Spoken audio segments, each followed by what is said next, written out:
گھر میں بیٹھی ہوئی خاتون ساتھ والے گھر والی خاتون سے مہینوں تک یا سالوں نہیں ملتی، اور یہ اپنی ہی زندگی کی باتیں بتا رہی ہے۔ بڑے بڑے گھر، بڑے بڑے لاؤنج، ڈرائنگ روم خالی ویران پڑے ہوئے ہوتے۔ میں یہ کہتی ہوں کہ آپ مناسب سائز کے چھوٹے مختصر گھروں میں رہیں، اپنی ضرورت سے کم میں نہ بیٹھیں۔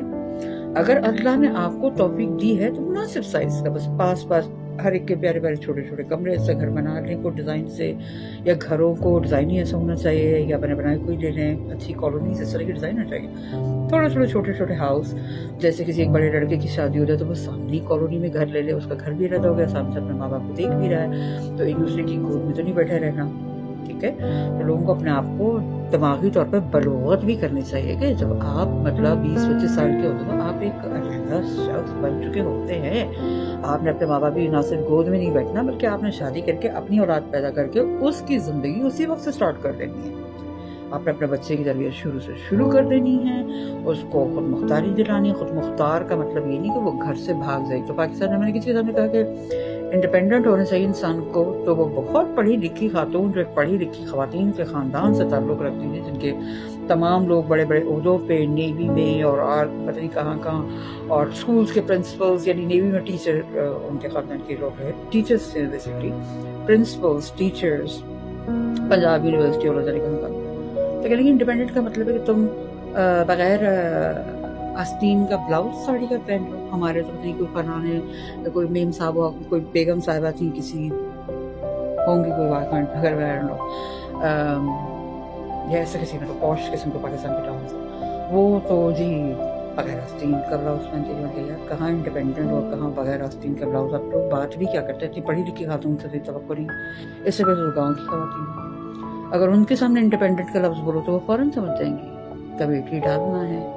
اپنے بچوں کے لیے سیونگ کرنا ہے، اور اپنا خود اگا کے کھانا ہے۔ اور جس طرح میں بھی شمالی علاقہ جات میں ہوں، تو یہاں سے انڈیپینڈنس کا بہت ہی اچھا کانسیپٹ ہے۔ آپ اپنے فارمنگ کر رہے ہیں، آپ اپنی پروڈکٹ کی ویلیو ایڈیشن بنا رہے ہیں، آپ کرافٹس بنا رہے ہیں، انٹرنیشنلی کنیکٹڈ بھی۔ تو ہمیشہ سے ہم دور میں یہاں آنے سے پہلے سے جانتی ہوں کہ آپ لوگ کتنے اچھے، کیونکہ کبھی کبھار ایگزیبیشن میں سامنے آئے، جس میں انٹرنیٹ کا مطالعہ تو 1998 سے کر رہی ہوں، اور مجھے ویب سائٹس اس زمانے میں بہت کم ہوا کرتی تھیں، تو جو بھی اداروں نے اپنی ویب سائٹ بہت شروع سے بنائی مجھے سامنے آتی رہتی تھی۔ اکثر لوگ حیران ہوتے ہیں کہ آپ کے پاس نالج کیسے اتنا، تو آپ کو جاسوس نہیں، ایسا نہیں بھائی، ہم انٹرنیٹ پڑھتے ہیں، اور اب یہ تو سبھی لوگ جب انٹرنیٹ جانتے ہیں سب کو پتہ چل گیا ہوگا نہیں ہے۔ آپ یوٹیوب کھولیں، اچھے سے ویب سائٹ پہ جائیں، سب کو پتہ چل جائے گا۔ تو یہ بات تو انڈیپینڈنٹ کا مطلب انسان اپنا شعور بھی رکھے۔ میں امی سے پوچھ کے بتاتی ہوں، میں امی کو فون کر لوں، مجھے تو نہیں پتا کہ بچے کا ڈائپر لینا بھی ہے کہ نہیں لینا۔ تو ہمارے تو سوری کہ سے شہروں میں یہ زیادہ ہے کہ ہائے اللہ، میں ڈائپر کے سائز چینج کروں، میں اپنی اماں سے پوچھ لوں، اپنی بہن کو کال کر لوں، شوہر کو چھوڑ کے جا رہی ہیں، اپنی نند کو، اپنی ساس کو چھوڑ کے جا رہی ہیں،